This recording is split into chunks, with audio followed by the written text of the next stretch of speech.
इसलिए मैंने अपने वॉकी टॉकी को उठाया और टावर से नीचे उतरने लगा। जब मैं टावर से नीचे उतरा तो पता चला कि कैसे इंसानी बस्ती से मीलों दूर एक घने जंगल में मैं अकेला था। मेरे आसपास 2 किलोमीटर के इलाके में कोई भी नहीं है, कोई इंसान नहीं। मेरे मन में अजीब अजीब से ख्याल आने लगे।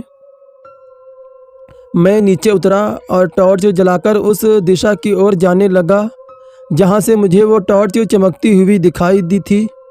रात के शायद 1 बजे थे। ना आसमान में तारे थे, ना चाँद। जितना उजाला मेरी टॉर्च कर रही थी, मुझे उतने उजाले में ही मुझे पूरे 2 किलोमीटर के इलाके की छानबीन करनी थी। ऊपर से इतनी ठंड। मैंने मोटे जैकेट पहने हुए थे, फिर भी ठंड से मैं काँप रहा था। लेकिन तभी मुझे किसी के चलने की आहट हुई। मैं एक जगह पर पुतले की तरह जम गया और वो आवाज़ किस दिशा से आई उसे खोजने की कोशिश करने लगा। तभी मैंने ध्यान दिया कि पूरे जंगल में एक शांति थी, एक अजीब सी शांति। मेरा मतलब है कि रात के समय जंगलों में छोटे छोटे कीड़ों की आवाज़ आती है, पर पता नहीं आज तो जंगल में भी इतना सन्नाटा था कि मैं खुद दिल की धड़कनों की आवाज़ सुन रहा था। फिर मेरे दिमाग में एक बात आई, अगर जंगल पूरी तरह से शांत हो जाए तो समझ जाओ कोई बड़ा शिकारी खाने की खोज में निकला है। मैं अपने ख्यालों में खोया हुआ ही था। फिर अचानक से किसी के मेरे पीछे से गुर्राने की आहट हुई। मैं झट से पलट कर देखा और वहाँ कोई भी नहीं था। अब मानो मेरे रोंगटे खड़े होने लगे थे। मुझे समझ नहीं आ रहा था कि आखिर हो क्या रहा है। मैंने अपना एक हाथ गन के ट्रिगर पर रखा और दूसरे हाथ में वॉकी टॉकी से बात करने की कोशिश करने लगा। तभी मुझे अपने चारों तरफ से किसी के भागने की आवाज़ आई, मतलब मेरी ओर भागने की। एक तो घना अंधेरा और ऊपर से ये सब। मैं टॉर्च से जिस तरफ मारता उसकी उल्टी दिशा में वो आवाज़ आने लगती और फिर वो मुझे दिखाई दी। वो औरत, या यूँ कहूँ औरत जैसी दिखने वाली शैतान, पेड़ पर बैठी हुई। उसकी लाल आंखें अंधेरे में चमक रही थी और वो बस मुझ पर ही टिकी हुई थी। वो ज़ोर ज़ोर से सांस लेने लगी और ज़ोर से चीख मारी। पूरा जंगल उसकी चीख से गूंज उठा। मैंने उसके ऊपर टॉर्च मारी तो देखा वो औरत खून में नहाई हुई थी। उसके बाल बिखरे हुए थे, उसके शरीर पर कोई भी कपड़ा नहीं था और उसकी आंखें बिल्कुल खून की तरह लाल। ये नज़ारा देखकर मेरे अंदर डर की एक लहर दौड़ गई। मैंने जैसे ही अपनी गन उस औरत पर तानी, वो पलक झपकते ही कहीं गायब हो गई। मैं इतना तो समझ गया था कि अगर मैं यहाँ थोड़ी और देर रुक गया तो आज मेरा मरना तय है। मैंने अपने पैर मोड़कर दौड़ लगा दी। मैं वॉकी टॉकी पर भीख सी मांगते हुए रोने लगा। हेलो हेलो, कोई है? टॉम, कोई सुन रहा है मुझे? कोई है?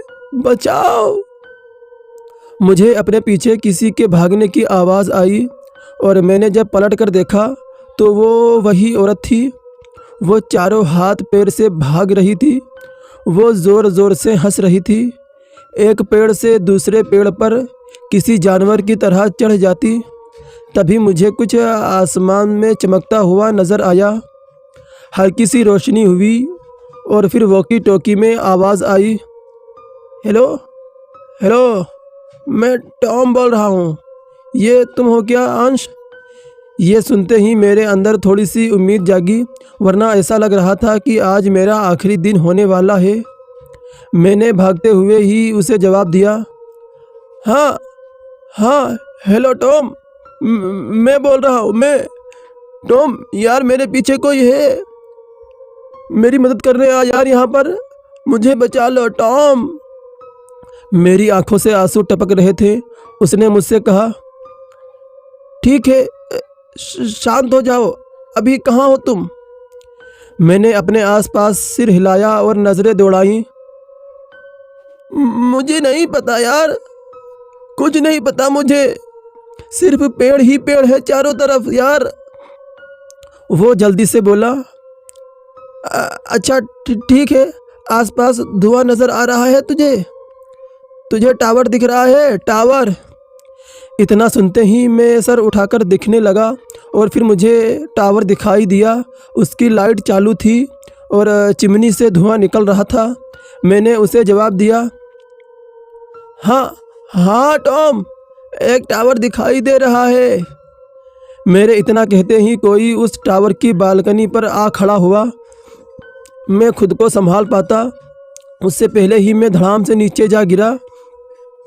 कोई मेरे ऊपर कूद पड़ा था और मुझे ये पीछे मुड़कर देखने की ज़रूरत नहीं थी कि आखिर वो थी कौन। फिर मुझे वो कागज़ात में लिखी हुई बातें ध्यान आने लगी, वो नियम। पर मैंने तो फिर भी कोई नियम नहीं तोड़ा था। लेकिन तभी मुझे ध्यान आया, वो कप जो मेरे ऊपर गिर पड़ा था और उसकी चोट को मैंने पट्टी नहीं किया था, उसी से शायद अभी भी हल्का हल्का खून बह रहा था। हाँ हाँ हाँ, वही नियम मैंने तोड़ दिया था। नियम नंबर 3, अगर आपको कहीं चोट लग जाए तो तब तक जंगल में वापस नहीं आना जब तक चोट पूरी तरह से भर ना जाए। वो नियम जिनका मैं मजाक उड़ा रहा था, उन्हीं नियमों की वजह से मैं ऐसी मुश्किल में पड़ गया था। मेरी मौत मेरे ऊपर मंडरा रही थी, या यूँ कहो कि मेरे ऊपर बैठी हुई थी। और फिर मेरे पीठ पर उस औरत ने अपने नुकीले पंजे घोंप दिए। मैं दर्द में कर्राने लगा। अब मेरी मौत तय थी। पर तभी मुझे गोली चलने की आवाज़ आई। वो टॉम था। वो भागता हुआ मेरे पास आया और मुझे लेकर टावर पर चढ़ने लगा। वो सीढ़ियों पर मुझे बिठाकर दरवाज़ा खोलने लगा। उसके दरवाज़ा खोलते ही वो औरत मुझे सीढ़ियों के नीचे दिखाई दी। मैं धीरे से बोला, टॉम, वो नीचे है।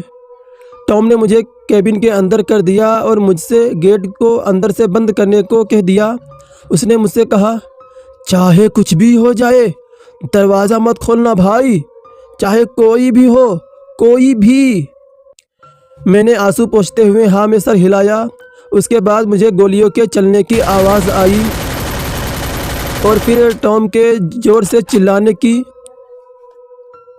वो बेचारा दर्द में कर्रा रहा था। मुझे समझ नहीं आ रहा था कि मैं क्या करूं। मुझसे कितनी बड़ी गलती हुई थी मुझे अब पता चल रहा था, और मेरी गलती की सज़ा किसी को और भुगतनी पड़ रही थी। मैं खुद को संभाल पाता तब तक धड़ाम से दरवाजे के बजने की आवाज़ आई। ऐसा लगा कि कोई भारी चीज़ दरवाजे से जा टकराई हो। दरवाजे के पीछे से टॉम दर्द में रोते हुए बोला, अंश, अंश, दरवाज़ा खोल भाई। मैं जल्दी दरवाज़ा खोलने बढ़ा। मैंने दरवाजे के लॉक को खोलना चाहा, पर तभी मेरे वॉकी टॉकी में से आवाज़ आई, अंश, मेरी बात याद रखना। वो टॉम था। उसके इतना कहते ही मैं बोला, टॉम, टॉम, तुम ठीक हो? टॉम, मेरी बात का जवाब दो।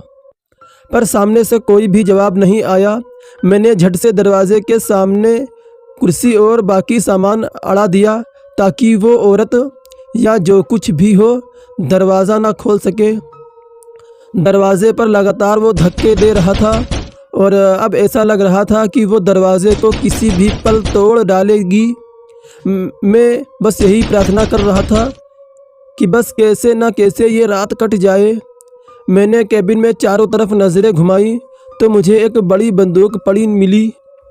मैंने उसे अपने हाथ में पकड़ा और रिलोड किया और दरवाजे के सामने तान दिया। मैंने पहली गोली चलाई। वो दरवाजे के आर पार जा निकली और उस औरत जैसे दिखाई देने वाली शैतान की आवाज़ आई। वो दर्द में चिल्लाया, मैंने खुद को संभाला और पूरी बुलेट उस दरवाजे पर चला दी। अब दरवाजे में छेद हो चुके थे जिनमें मैं आर पार देख पा रहा था। सूरज निकल रहा था। उन छेदों में से खून के साथ साथ सूरज की किरणें निकल रही थीं। मैं दरवाज़ा खोलने के लिए आगे बढ़ा, पर कमज़ोरी के कारण धड़ाम से ज़मीन पर जा गिरा। सुबह का उजाला होते हुए भी मेरे सामने अंधेरा छाने लगा था और उसके बाद मेरी आंख अस्पताल में खुली। मेरे बगल में टॉम जिंदा था, पर उसे बहुत गहरी चोट आई थी और उसका एक हाथ भी नहीं था।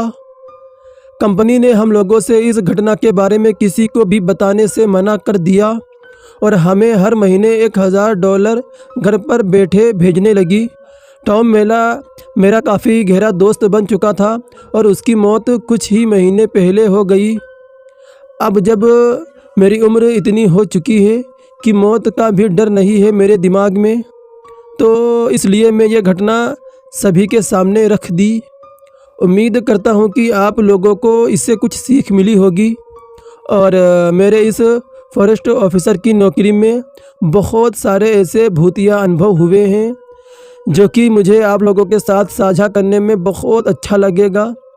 तो अगर आप चाहते हैं कि मैं और भी किस्से आप लोगों को सुनाऊं तो कमेंट करके ज़रूर बताना। तो चलिए मिलते हैं आपसे अगली वीडियो में। तब तक के लिए bye bye and good night.